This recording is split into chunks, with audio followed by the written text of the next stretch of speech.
of the car right now! Ja, bevor ich gar nicht attacken hätte. Now! Sir, I have no intent to flee. I would like to remain in the vehicle. This is a police vehicle. You're under arrest. Get out! Malcolm Wright steps out slowly, hands up. No sudden moves.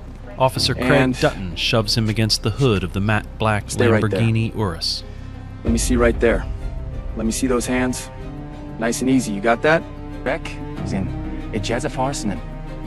And don't you ever forget it. Malcolm says nothing. Dutton pulls his baton, swings it straight through the driver's side window. And don't Glass you ever forget explodes across the leather seats. Now we match. Busted window for a busted story. 14 minutes. That is all Officer Dutton has left before his knees buckle in front of his entire department. And he has absolutely no idea. Whew. But to understand what is about to hit this man, you need to know who Malcolm Wright really is. Let me tell you about Malcolm Wright, or at least the version of Malcolm Wright that everybody in Sanford, Virginia knows. 42. Tall. Quiet. The kind of guy who mows his own lawn on Saturdays and waves at every single neighbor, whether they wave back or not. Married to Denise, a corporate attorney who makes more per hour than most people make in a day. 2 kids. Nice house on Briar Creek Road. One of those streets where the mailboxes all match and the lawns look like they were cut with a ruler. He has 2 cars, a boring silver Explorer for the school run, and a matte black Lamborghini Urus sitting in the driveway, paid for in full, no loan, no lease, just cash. In a neighborhood like Briar Creek, a car like that asks questions without saying a word. What does Malcolm do? Government consulting. That is what he tells everyone, every neighbor, every parent at school pickup, every person who sees the Lambo and cannot help themselves from asking. Government consulting. It is the most boring answer on the planet. And that is exactly why he uses it. Nobody digs deeper into government consulting. You hear those 2 words and your brain checks out. Perfect. Now, here is a detail that seems small, but is not. Every morning, Malcolm straps on a heavy silver watch, adjusts it just right, face tilted slightly inward. Denise asked about it once. He said a colleague gave it to him. That is technically not a lie. Keep that watch in the back of your mind. Trust me on this. Sanford, Virginia. 61,000 people. 78% white. It is the kind of place where people say, "We don't see color," and then someone calls the cops because a black family's cookout went past 9 o'clock. The police department has 94 officers. 11 are black. In 18 months, 3 excessive force complaints have been filed. All 3 involved black drivers. All 3 were investigated internally. All 3 were cleared. 3 for 3. Perfect record. If you are the department, anyway. Now the man with the baton. Craig Dutton. 34. Born here, raised here, badge here. His daddy was Sanford PD before him. Dutton is the guy everyone likes in the locker room. Loud, funny, confident. Good cop on paper. But pull his traffic stop numbers, and the paper starts to smell. 412 stops in 3 years. 68% involved black or Latino drivers. In a town that is almost 80% white. Read that again. 68%. That is not bad luck. That is a habit. Dutton does not think he is racist, by the way. He would swear on it, and he would mean it. But what you believe about yourself and what the data says about you are 2 very different conversations. His boss, Sergeant Harold Benson. 51. Quiet type. Signs off on Dutton's paperwork the way most people sign for a package. Does not open it. Does not check it. Just scribbles his name and moves on. He has been doing this for 4 years. Every report, every stop. Approved. Done. Next.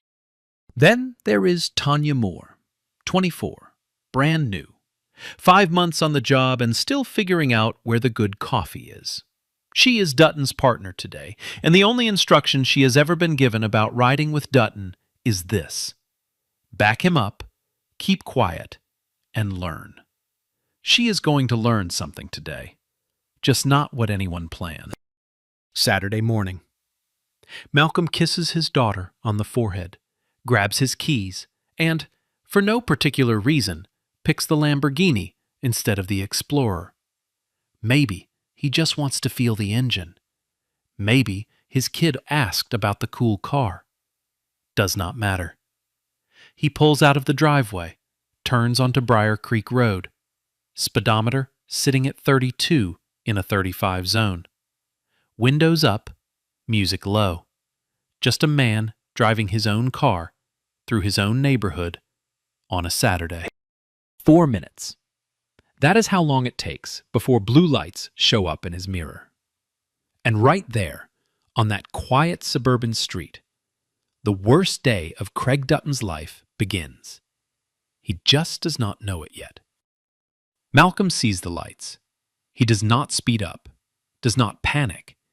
He signals right, pulls to the curb slowly, puts the car in park. Both hands on the steering wheel. 10 and 2. Window already down. He has done this before. Not this exact thing, but this. The pullover. The wait. The quiet calculation of how to stay alive during a routine traffic stop. Every black man in America knows this choreography. You learn it the way you learn to tie your shoes. Except, getting it wrong does not mean a loose lace. Dutton takes his time getting out of the cruiser. Moore steps out the passenger side, hand resting on her belt. She stays near the back bumper. Her body cam is running. Dutton does not walk to the window first. Instead, he does something that tells you everything you need to know about what is happening inside his head. He walks the full perimeter of the Lamborghini. Slowly, running his fingertips along the fender like he is inspecting something at an auction, like he is appraising property that has already been seized. He circles the entire car before he even looks at Malcolm. Then he gets to the window, does not introduce himself, does not say good morning, does not state a reason for the stop. Nice ride. Registration and insurance. Now. Malcolm, calm as a man ordering coffee. Good afternoon, officer. Can I ask why I was pulled over? Because I said so. Registration, insurance, now. I'm reaching into my glove box for my documents. I didn't ask you to narrate. Just move. Malcolm moves slowly, hands visible the entire time. He pulls out his registration and insurance card and holds them out. Dutton snatches them, scans the registration, reads the name. Reads it again. Malcolm Wright, and this vehicle is registered to Malcolm Wright. He says it like the words do not fit together, like the name and the car exist in 2 different languages and someone made a translation error. Must be nice. What do you do, Malcolm? Government consulting. Dutton snorts. Government consulting. In a $200,000 truck. He shakes his head slowly. Right. He walks back to the cruiser with Malcolm's documents. And now comes the wait. The long, deliberate, unnecessary wait. 5 minutes. Malcolm sits still. 8 minutes. His hands have not moved from the steering wheel. 11 minutes. The average traffic stop in America takes between 8 and 12 minutes. Malcolm is now past that window, and Dutton has not come back. 12 minutes, and Dutton returns. But something has shifted. His stance is wider. His hand sits closer to his hip. His chin is up. Whatever he was doing in that cruiser for 12 minutes, it was not paperwork. Mr. Wright, step out of the vehicle.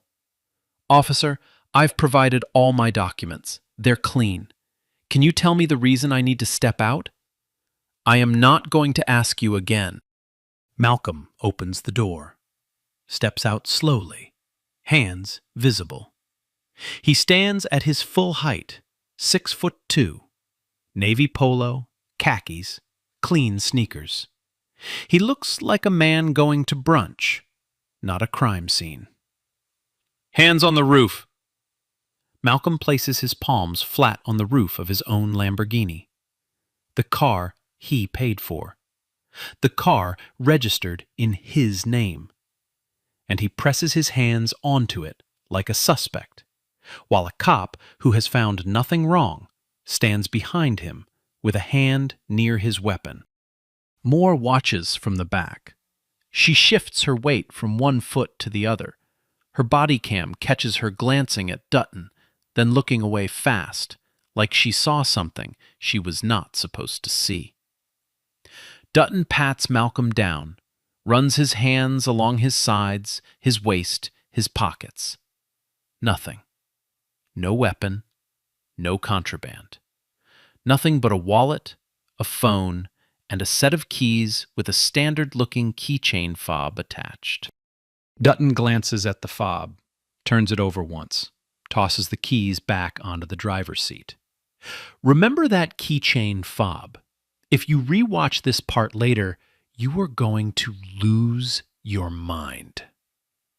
Dutton steps back, looks at the car, looks at Malcolm. And here comes the line that tells you this was never about a traffic stop. You got an attitude, you know that? Standing there looking at me like you're somebody. Malcolm does not respond. He keeps his hands on the roof, keeps his eyes forward. His breathing has not changed once since this started. Dutton walks around to the passenger side, points through the windshield at the passenger seat where a manila envelope sits on the leather. What's in the envelope? Personal documents. Open it. I do not consent to a search of my vehicle, officer. Dutton tries the passenger door. Locked. Malcolm hit the auto lock when he stepped out, a small thing, an automatic thing. What happens next takes about 3 seconds, but it is going to echo for a lot longer than that. Dutton pulls his baton, steps back, and swings it straight through the passenger side window. The glass does not just crack, it explodes inward.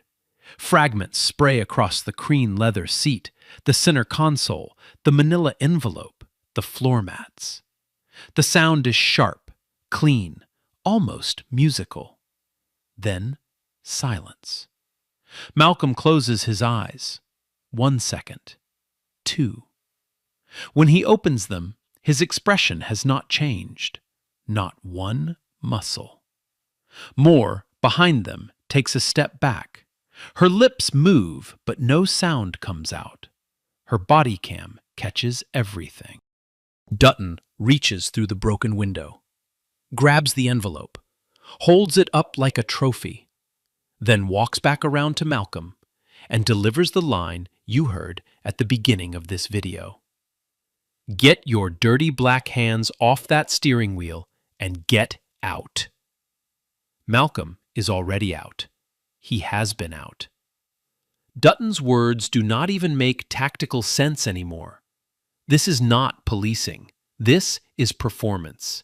This is a man who has already decided the ending and is just filling in the middle. Dutton radios in. Dispatch, I've got an uncooperative suspect, possible stolen vehicle, requesting backup at Briar Creek and Elm. Uncooperative. Malcolm has complied with every single instruction. Possible stolen vehicle. The registration is in Malcolm's name and came back clean 12 minutes ago. But that is what goes out on the radio. That is what the backup units hear. 2 more cruisers show up within 4 minutes. Sergeant Harold Benson steps out of the first one. He looks at the scene.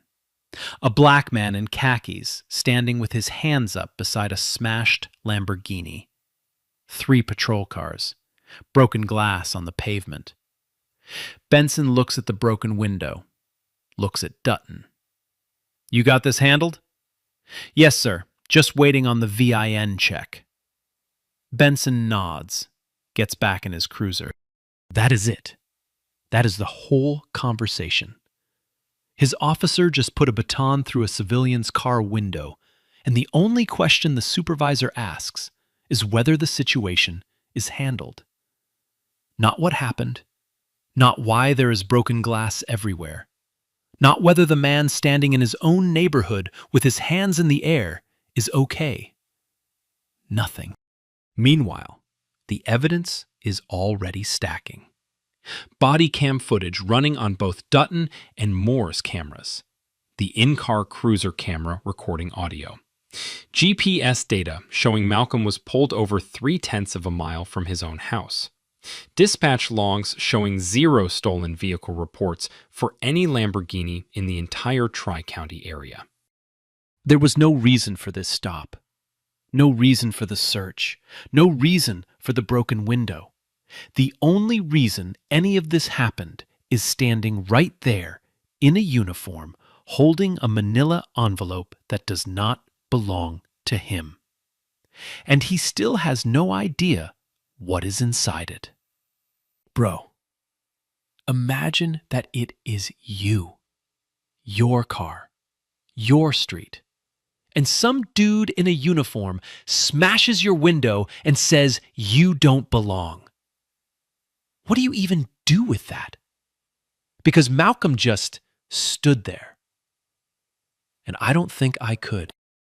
Malcolm is placed in the back of Dutton's cruiser, not arrested, not cuffed, just detained. The door locks from the outside, and that is that. He sits behind the cage partition with his hands in his lap, looking straight ahead, saying absolutely nothing. 22 minutes.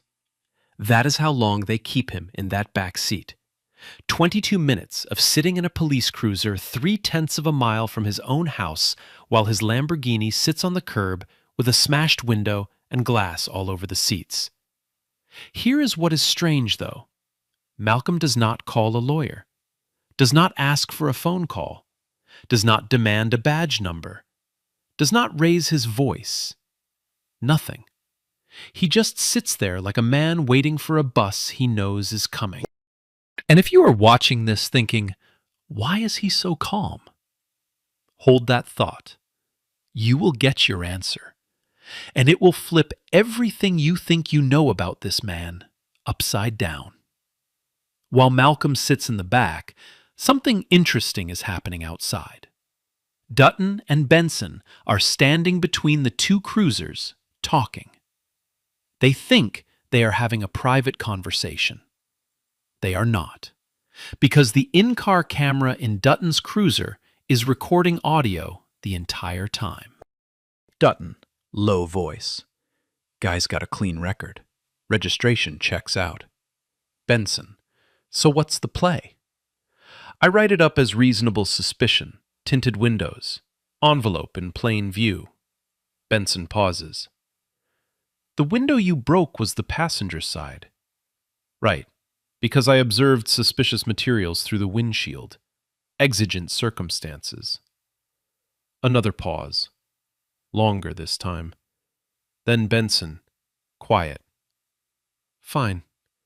Just make sure the report's clean. Just make sure the report is clean. Not, what did you do? Not, why did you break the window? Just make the paper look right. These 2 men are standing on an American street, building a false narrative in real time. And from the way they talk, this is not their first time. This is routine. This is Tuesday. After 22 minutes, Dutton opens the back door, tells Malcolm he is free to go. No citation, no arrest, no charges, and definitely no apology. Dutton, smirking. Have a good day, Mr. Wright. Drive safe. Malcolm steps out, walks to his Lamborghini without a word. Glass is still covering the passenger seat. He brushes a few pieces off the driver's side, sits down, starts the engine, and drives home at exactly the speed limit. He does not say a single word. Not one. But the second he walks through his front door, something shifts. Denise sees his face from the kitchen. She does not ask what happened. She has seen that expression before. She just watches him walk past her toward his office. Malcolm closes the door, picks up the phone. One call. It's right. Priority upload. Sanford PD. Officer Craig Dutton. Badge number 1142. Sergeant Harold Benson. Supervising. I have audio, visual, and a Fourth Amendment violation with property destruction. This one's clean. The voice on the other end. Copy. Files flagged. Are you good? I'm good. My car isn't. A pause. Then Malcolm laughs. Not a happy laugh. Not a relieved laugh. The kind of laugh that comes out when a man who has been building a case for 8 months watches a small-town cop hand-deliver the evidence gift-wrapped. Now, if you're paying attention, your brain is starting to rearrange some things right now. Priority upload, audio and visual. Badge numbers memorized and ready to go. This is not a man who just went through a traumatic experience and is calling a lawyer. This is something else entirely. But we are not there yet. Almost. Not yet. The next morning, Malcolm is in the driveway, looking at the broken window. A neighbor walks over, white guy, mid-50s, genuine concern on his face. Malcolm, what happened? You all right? Had a run-in with local law enforcement. That's terrible. You should file a complaint. Malcolm, half smiling. Already taken care of. Already taken care of. The neighbor hears a civilian complaint, maybe a phone call to the department, maybe a letter to the city council. That is not what Malcolm means. That is not what Malcolm means at all. And then there is Pastor Jerome Davis. 58 years old. Runs Greater Hope Fellowship, the largest black church in Sanford. For 3 years, this man has been collecting stories.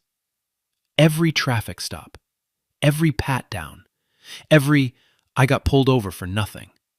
He has it all in a binder. A physical 3-ring binder with tabs and dates and witness names and badge numbers. He has filed formal complaints with Sanford PD 4 separate times. 4 times the department investigated itself. 4 times the department found nothing wrong. Pastor Davis does not know Malcolm Wright is anything more than a neighbor who goes to church sometimes. But Malcolm knows about Davis. Malcolm has read every single page in that binder, and very soon, that binder is going to matter more than Pastor Davis ever imagined. 3 days later, Tuesday morning, Sanford PD briefing room. Smells like bad coffee and floor wax. Dutton is near the front, leaning back, telling some fishing story. Benson is in the corner, sipping from a styrofoam cup. Moore is in the back row. Quiet.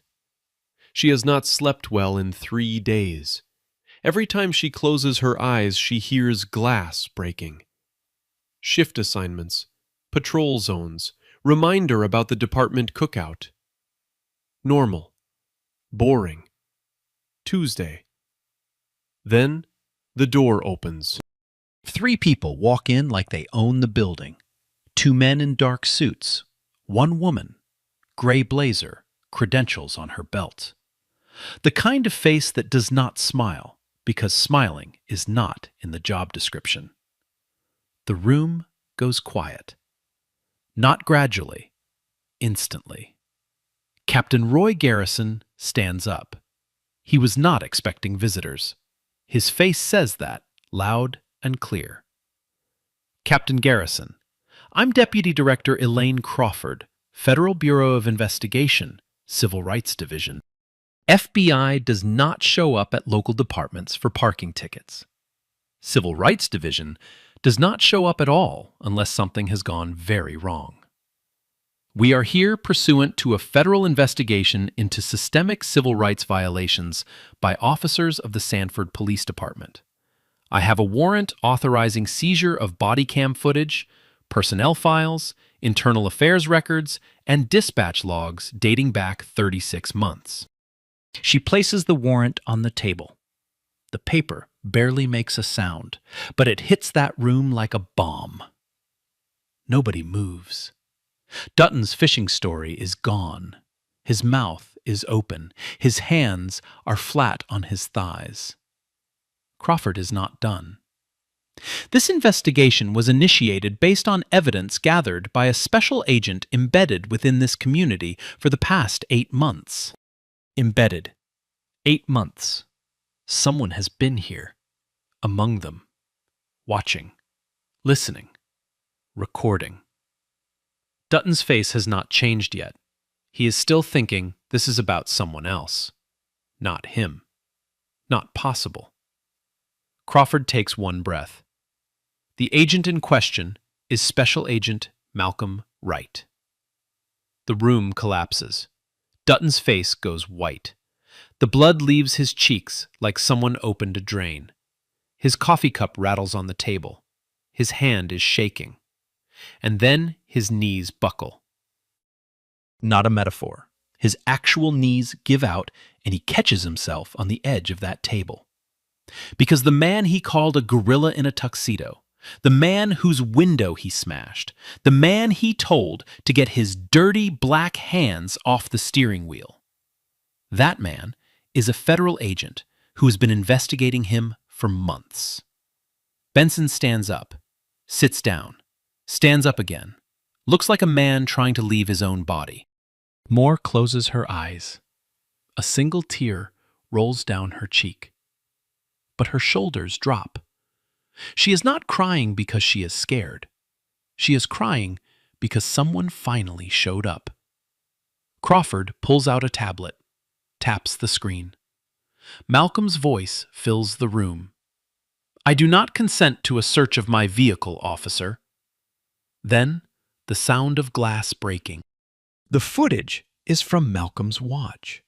That heavy silver watch he adjusts every morning. The gift from a colleague. It is an FBI-issued covert recording device.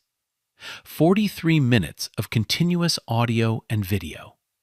Every word Dutton said. Every swing of the baton. Every shard of glass. Every syllable of gorilla in a tuxedo. All of it. Federal evidence. Authenticated. Logged. Go back to Section 2 right now. The part where Malcolm straps on that watch. He was not fidgeting. He was activating a recording device.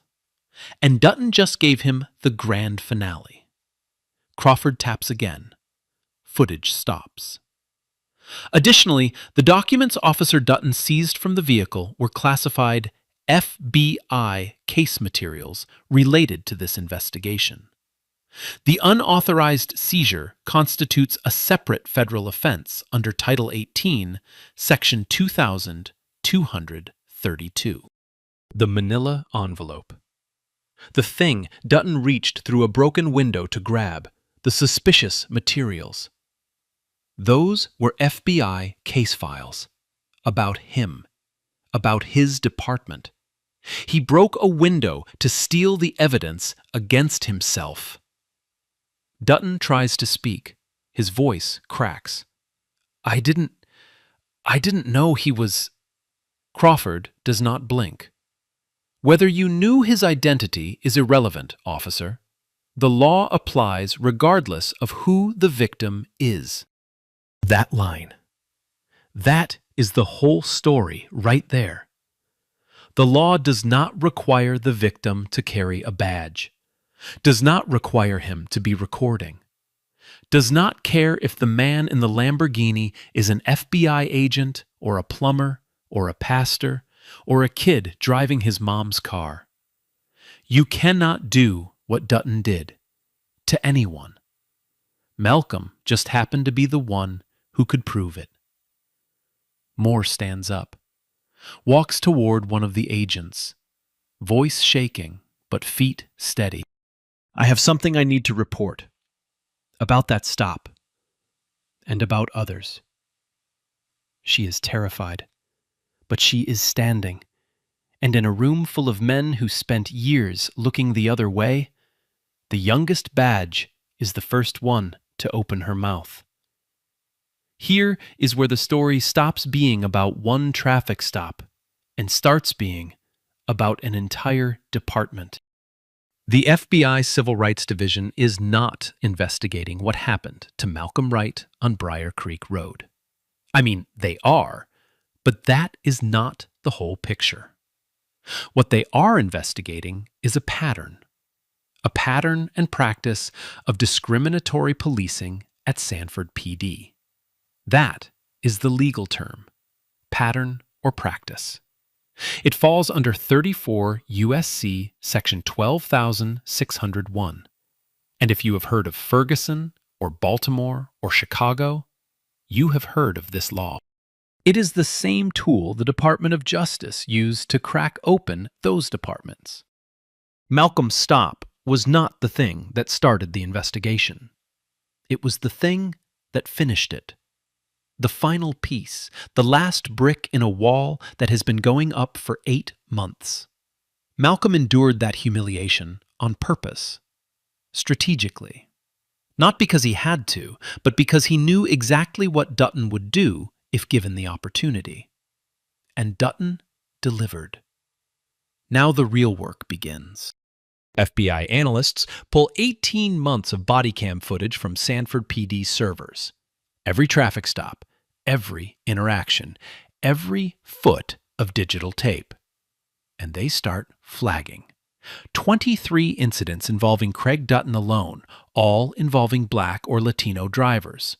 And the patterns are so consistent, it is almost like Dutton was following a manual. Stops with no stated reason. Dutton pulls over a black man in a Honda Accord and writes taillight malfunction on the report. The body cam footage shows both taillights working perfectly. Prolonged detentions. Average stop time for black drivers with Dutton is 34 minutes. Average for white drivers in identical situations is 9. 34 versus 9. Same cop, same streets, same laws. Aggressive language from the first word. No greeting, no identification, just commands. And searches without consent or probable cause, over and over and over. In one stop, Dutton pulls over a 22-year-old black college student driving a BMW. The kid is wearing a university sweatshirt. His registration is clean. His license is spotless. Dutton's first words to him are, "Let me guess, your parents co-signed?" The kid is a pre-med honors graduate. The car was a graduation gift from his grandmother. He sat on the side of the road for 41 minutes. No citation was issued. That kid never filed a complaint. Most of them don't. And that is the part that makes this whole thing so much worse. For every person who walked into Sanford PD and filled out a form, there are a dozen more who just drove home and tried to forget about it. Who told themselves it was not worth the trouble. Who knew that complaining to the department about the department was like asking the fox to investigate the henhouse. But the FBI is not the fox, and they are not asking. Now, Sergeant Harold Benson, the quiet one, the paper signer. Here is what the investigation finds about Harold Benson. Every single one of Dutton's incident reports for the past 4 years passed through Benson's desk. Every one was approved. Not one was questioned. Not one was sent back. Not one was flagged for review. And here is the part that turns Benson from a lazy supervisor into something worse. 3 civilian complaints were filed against Dutton in the past 18 months. All 3 came from members of Pastor Davis's congregation. All 3 landed on Benson's desk for internal review. Benson's process for reviewing those complaints was as follows. He read Dutton's version. He checked the report. He signed the clearance form. Done. He never watched the body cam footage. Not once. 3 complaints. 3 opportunities to pull the tape and see what actually happened. 3 times he chose not to look. Because looking might mean finding something. And finding something might mean doing something. And doing something is not Harold Benson's style. When the FBI asks Benson about this in his initial interview, his answer is beautiful in its emptiness. I trusted my officer's judgment. I had no reason to doubt his reports. No reason to doubt. Except the body cam footage that contradicts every single one of those reports. Footage that was sitting on the department server the entire time. Footage that Benson had full access to and never once opened. That is not trust. That is architecture. That is a system designed so that the person checking the work is the same person who benefits from not finding anything wrong. Now, Tanya Moore. This is where the story gets complicated, in the best way. Moore sits down with FBI investigators and gives a full statement. She is nervous. Her hands are shaking. But she talks. And once she starts, she does not stop. She tells them about the culture, how from her first day, she was told that questioning a senior officer's stop was disloyal. Not against the rules, disloyal. Like it was personal. Like the badge was a family, and snitching on family was the worst thing you could do. She tells them what Dutton said in the cruiser before the stop, before the lights went on, before any of it. He saw the Lamborghini, pointed at it, and said 2 words. Drug dealer. That was it. Drug dealer. He did not run the plates first, did not check the registration, did not have a reason. He saw a black man in an expensive car, and that was enough. She tells them about Benson's instruction on her first week. If Dutton makes a stop, you back him up. Don't ask questions. Not training, not guidance, an order.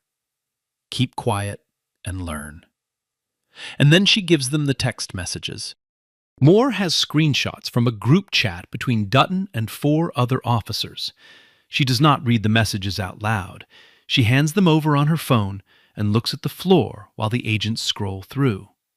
The narrator does not repeat what those messages say either, but the FBI catalogs every word, every slur, every joke, every casual, comfortable, unashamed line of racism that these men typed to each other while wearing badges paid for by the people they were mocking.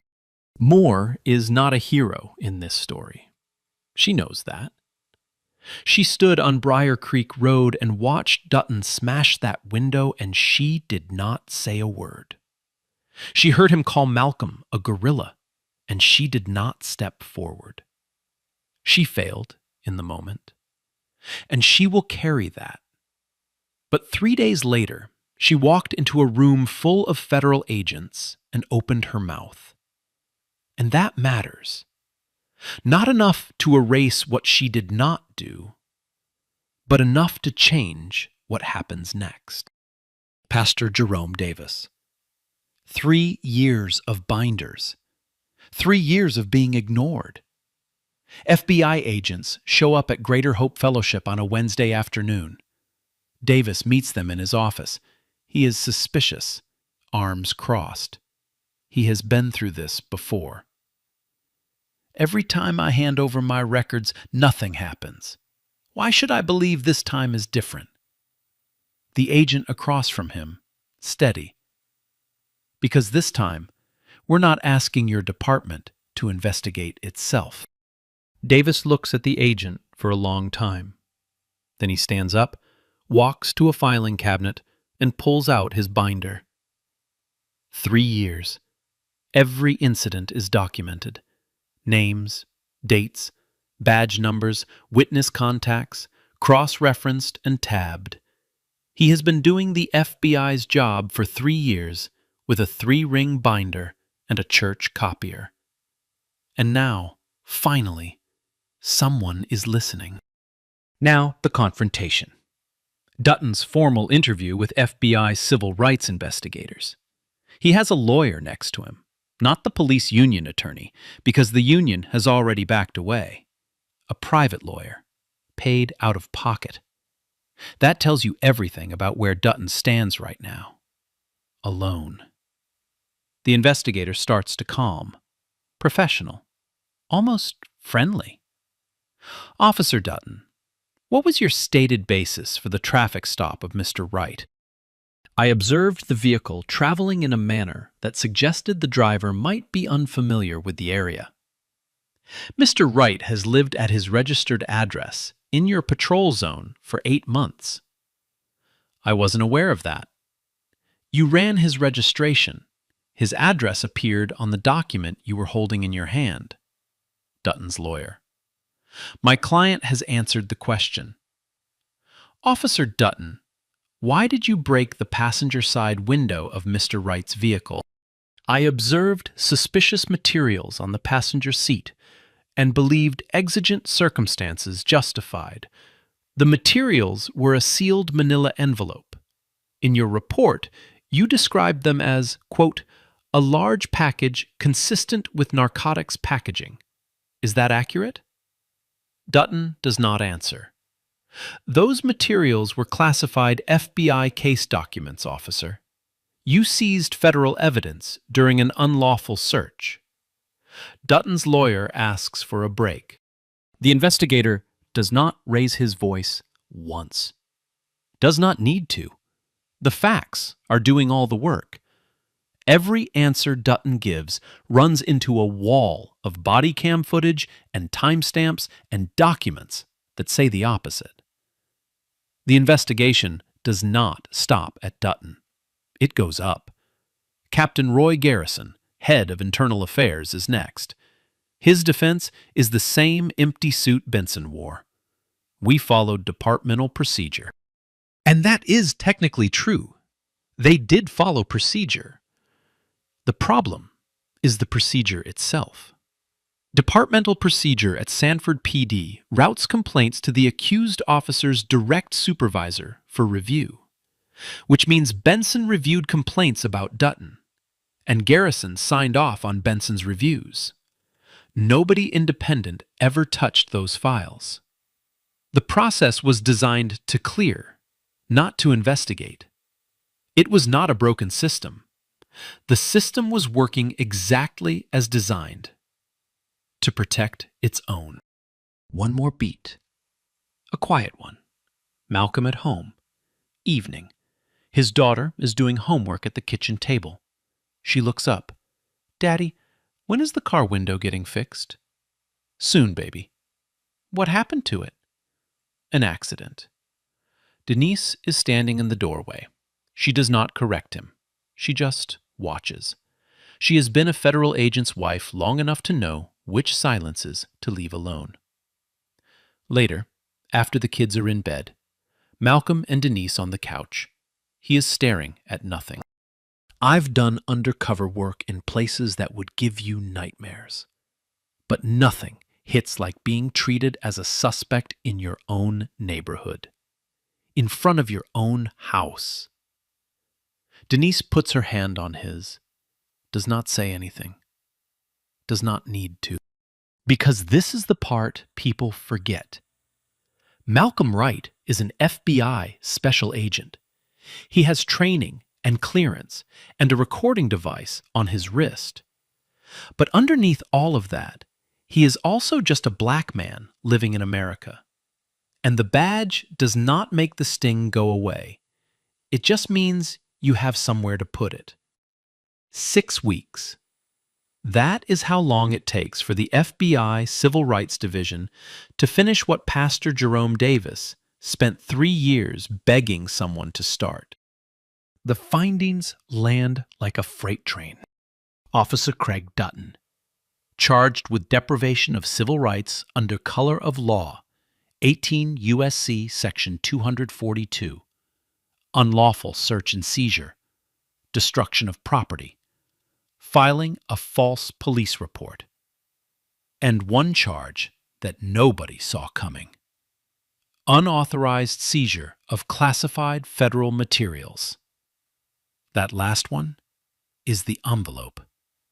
The envelope he smashed a window to grab. The envelope that contained the case files about him. Every charge is federal. Every charge carries prison time. Sergeant Harold Benson, charged with conspiracy to deprive civil rights for knowingly approving false reports. Obstruction of justice for burying 3 civilian complaints without reviewing available evidence. 2 charges, both federal.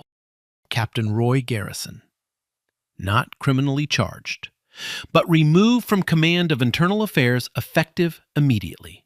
Referred for administrative action. Failure of supervisory oversight. His career in law enforcement is functionally over. He just does not have handcuffs to show for it. Dutton's termination hearing is short, 15 minutes. He walks in wearing a suit instead of a uniform for the first time in 6 years. His badge and service weapon are collected at the door. He signs the paperwork. Nobody shakes his hand. He walks out carrying a cardboard box. His father's name is on the department's wall of honor. Craig Dutton's name will not be joining it. His criminal trial is set for federal court, not state court, not Sanford County. Federal, where the judges do not golf with the police chief and the jury pool is not pulled from the same 61,000 people who wave at Dutton in the grocery store. Benson does not make it to a hearing. He resigns before termination proceedings begin. Quietly. No press conference, no statement. He takes a plea deal on the conspiracy charge, reduced sentence in exchange for full cooperation. He provides testimony about departmental practices going back a decade. Every shortcut, every buried complaint, every report he signed without reading. Harold Benson spent 6 years making sure the paperwork looked clean. In the end, it was his own paperwork that buried him. And then comes the part that matters more than any individual punishment. The city of Sanford enters into a federal consent decree, a binding legal agreement that says, you will fix this, or we will fix it for you. The terms are specific. Independent oversight of all internal affairs investigations. No more department investigating itself. Mandatory racial bias training with annual recertification. Not a one-time seminar. Every year. Every officer. Body cam footage review by an external civilian board. Not the captain. Not the sergeant. Civilians. People from the community with the authority to watch the tapes and ask hard questions. And a completely rebuilt complaint process that routes directly to an independent office, bypassing the chain of command entirely. City Councilman Gerald Underwood issues a public statement. This is not the legacy we wanted. but it is the correction we needed. Tanya Moore is not charged.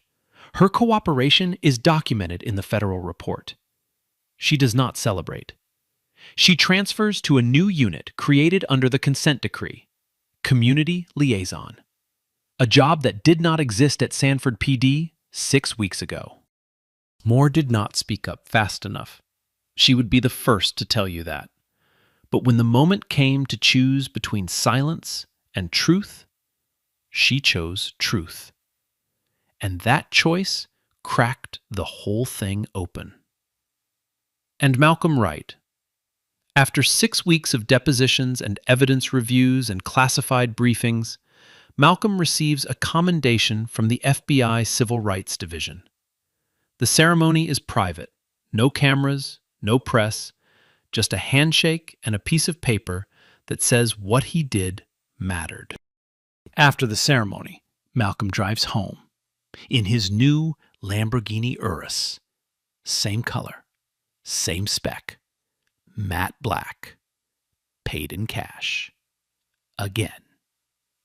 He pulls into the driveway on Briar Creek Road. His daughter comes running out the front door. He picks her up.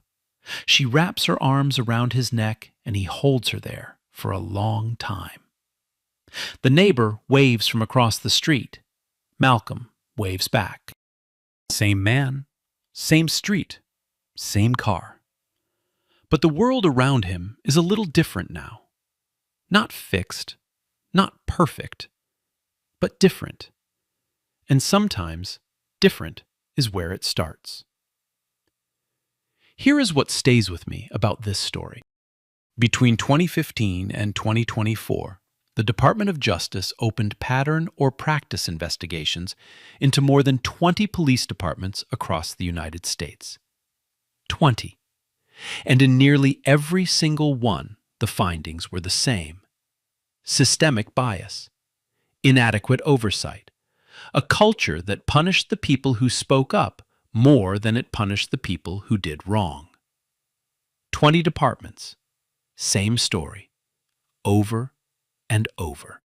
Malcolm Wright was able to hold Craig Dutton accountable because he happened to be carrying an FBI badge and a recording device disguised as a wristwatch.